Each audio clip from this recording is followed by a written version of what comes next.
ayun na nga, bakit ba wala pang kita? Kahit ang laki na ng views, kahit may commercial na, bakit wala pang kita?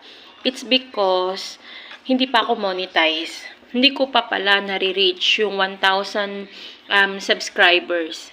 Kasi bago pa lang ako nun eh.